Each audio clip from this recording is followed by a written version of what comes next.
American 65, can't tell runway 4 left short and line up and wait. American 65, 4 left short, line up and wait. Hello, I'm DerTebbers. Welcome aboard. Welcome to Jacksonville Naval Air Station in Jacksonville, Florida, and aboard our plane that doesn't have a virtual cockpit. It's a Grumman A-6 Intruder, twin-jet, mid-wing, all-weather attack aircraft built by Grumman Aerospace. Would be better if it had a cockpit. We do have flaps, though. That's always good. Flaps are always good. Let's open up our aircraft. If it opens, it does. Look at that. And we get a little door. No, that's a ladder. Ladders. We have ladders. Ladders are good. It's like little cheek things that open and close. All right, let's get in the aircraft and let's actually get a cockpit. Okay, it's passable, I guess. I mean, it's a cockpit. It'll work. It'll work as a cockpit. We're going to go with it. All right, let's hit our buttons. I'm just like, I don't know what to do when there's no cockpit. Communication and engines and autopilot and everything on that one. Okay. 2 is, or that's 3 actually. 3 is, what is that? That's called GPS there. Yes, it is. And that's it. Okay, so we have main panel left side, which is an entire side, and GPS. Cool. All right, let's power up our 2 Pratt & Whitney J52-P8B turbojets, 9,300 pounds of thrust each. We have wonky wheels. Wonky wheels are important wheels. Wow, those wheels look terrible. Just saying. Back on the plane there. Okay. Following a good showing of propeller-driven aircraft such as the AD-6 or AD-7 Skyraider in the Korean War, the United States Navy issued preliminary requirements for an attack aircraft. All-weather, carrier-based. Evaluation of the bids, the Navy announced that it was going to go with Grumman on 2 January 1958. Now, the design team for this aircraft was led by a gentleman by the name of Lawrence Meade, Jr. And you might say, Dare, why do we really, I mean, well, because Mr. Meade had profound influence upon another aircraft. He was a lead designer of the Grumman F-14 Tomcat and the Lunar Excursion Module. Additionally, some interesting things are going to come to light here in a moment. I'll tell you in just a second, but I want to cover one other thing. Because originally this aircraft had vectored thrust. Originally this aircraft was supposed to have vectoring thrust for shorter takeoff and landing. So the exhaust nozzles were actually supposed to fully vector. It would never vertically take off, but the design was such that you would be able to shorten the airfield performance. I'm trying to trim this aircraft, and it's just not working. Good Lord. There. I think I finally got her sort of sorted out. Good grief. They were removed because, well, they decided they didn't need them. I wish they'd kept them, though. That'd be cool. Cockpit uses the unusual double-pane windscreen and side-by-side seating arrangement. Was the basis of the Prowler, which was the EA-6B. EA-6B? Yeah. Prowler, which then extended the aircraft to add another set of seats behind. There was a problem with both aircraft in that they were prone to overspeed, from what I have read.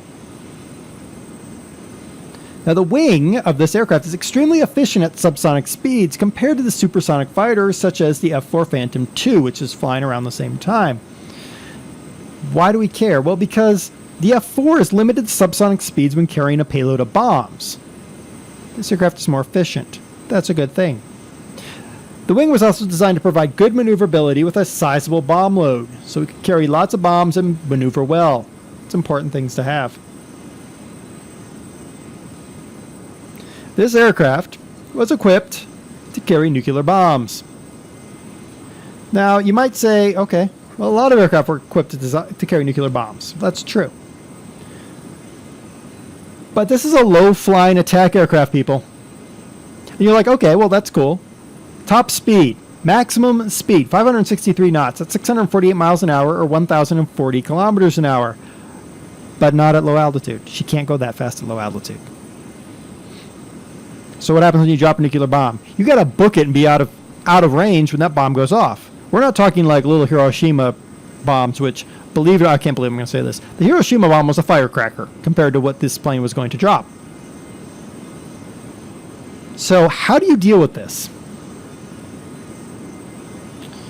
Well, it was known as officially as the LABSIP, the Low Altitude Bombing System Inverted Position, or better known as the over-the-shoulder bomb launch. Nearing the targeting point, the pilot would put the aircraft into a steep climb. I'm not actually going to be able to probably pull this off, but we're going to try it. We're going to put it in a steep climb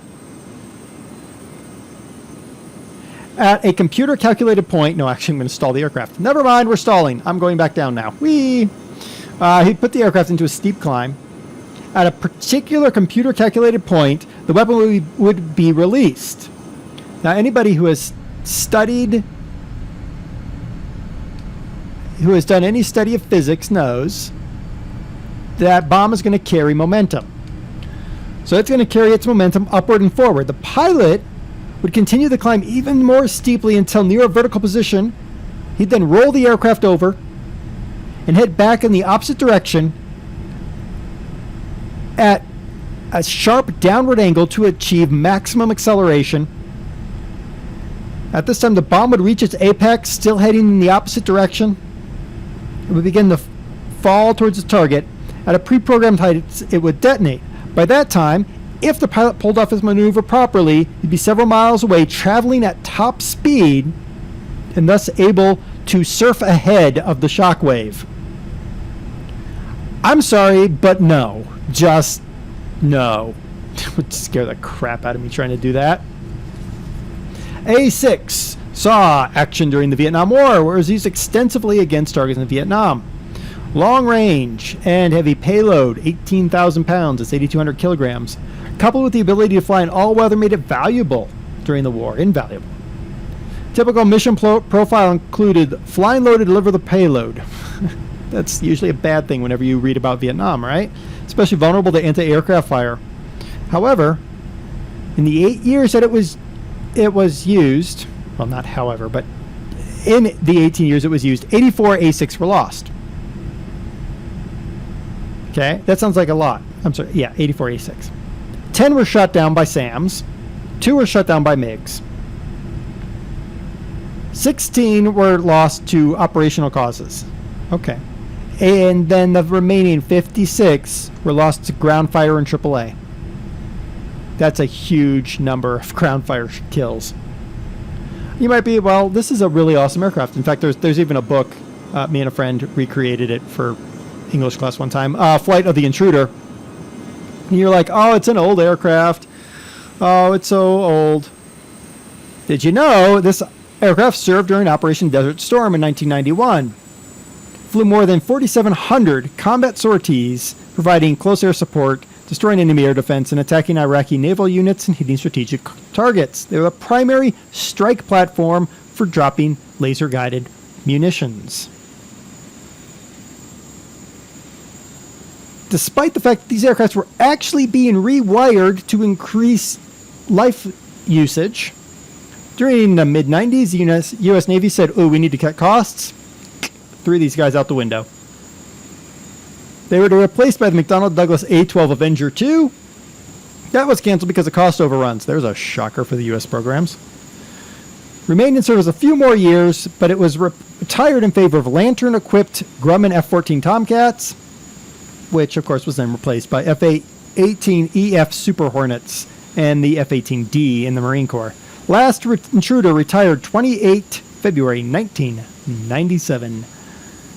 How about that? There's an airport somewhere near us. Where's this airport? Oh, there it is, right? No, that is an airport. We are going to land upon it, because I see no reason not to. Crew 2, pilot and bombardier / navigator. They actually had CRT displays, these guys. We already talked about maximum speed. Range, 2,819 nautical miles. That is 3,245 miles, 5,222 kilometers. She has 5 hard points, 4 wing and 1 fuselage for that 18,000-pound load of explosives. Or not, if you were flying it in a non-explosive mission profile, which I'm sure she had. I'm actually not so sure that she had the non-explosive mission profile, honestly. Sink rate. Don't sink. Oh, stop it. Don't I see sink. what the sink rate is. It's 1,000 Don't meter, sink. 1,000 feet a minute. Don't sink. Don't sink. Don't sink. I need to get to my airport. Don't sink. Don't sink. Stop saying don't sink. Don't sink. Stop it. Don't sink. Stop it. Don't sink. Stop it. Don't sink. Stop it. All right, now we're going to try to land. Oh my gosh, why is there a tree at the end of this runway? Someone explain to me why there would be a tree here. Oh my gosh, it's a tall tree too. Who would do that? Who would do this Gibbonry behavior? Who would land at this airport? Not me. Oh, okay, yes, me. Just because. Can we make it over the tree? Oh my goodness, we're going to crash. We're stalling, we're dead. Ooh, it must be a swamp. And we're back! It's really hard to fly these aircraft without a virtual cockpit because I can't actually be in the cockpit to see where I'm going. Nonetheless, this is our Grumman A-6 Intruder. And you might say, Dare, it doesn't have a virtual cockpit. Why would you do this to us? Well, it's part of the United States Navy Mega Pack, which has a bunch of aircraft. Some of them are pretty darn cool and definitely worth looking at. You get this one in addition to all the rest of them. So, if you get the Mega Pack, you're going to get the Grumman A-6. If you want a Grumman A-6, here you go. Here's a Grumman A-6. I would love to see this with a virtual cockpit. That would make it such a better aircraft. But here you go. If you're looking for a Vietnam-era attack, I would challenge somebody to do the over-the-shoulder bomb throw and actually see if you can do it. I don't think I could ever manage it. At least not one without a virtual cockpit. He says, knowing that will never happen.